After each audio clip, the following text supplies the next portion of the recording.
నమస్తే సార్. నమస్తే అండి. సార్, కూటమి ప్రభుత్వం వచ్చాక రైతులు ఎలా ఉన్నారు? రైతులు చాలా ఇబ్బంది పడుతున్నారండి. ఇంతకుముందు రైతు భరోసా అనేది 13,500 వచ్చినాయి మేడం. ఇప్పుడు 13,500 లేక వాళ్ళు బాగా ఇబ్బంది పడుతున్నారు. రేట్లు పెరిగిపోయినాయండి.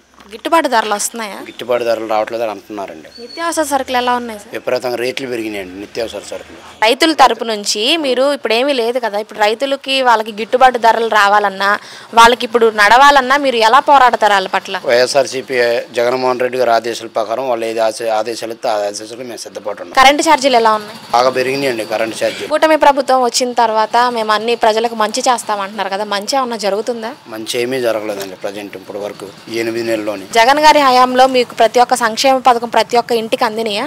ఒక ఊర్లో నాయకుడితో సంబంధం లేకుండా ప్రతి ఒక్కరికి అందుకున్నాయి మేడం. ఒక్కొక్క ఇంటి 2-3 లక్షలు వచ్చినాయి పథకాలు. చంద్రబాబు నాయుడు గారి హయాంలో అసలు పథకాలన్నా అమలయ్యాయా? అమలు అవ్వలేదండి. ప్రజలు ఎలా ఉన్నారు? జగన్మోహన్ రెడ్డి గారి ప్రభుత్వానికి చంద్రబాబు నాయుడు గారి ప్రభుత్వానికి మధ్య తేడాతో ఎలా ఉన్నారు జనాలు? ఇప్పుడు ప్రస్తుతం ఎలక్షన్ వస్తే మొత్తం వైఎస్ఆర్సీపీకి ఓట్లు వేసేలాగా ఉన్నారు.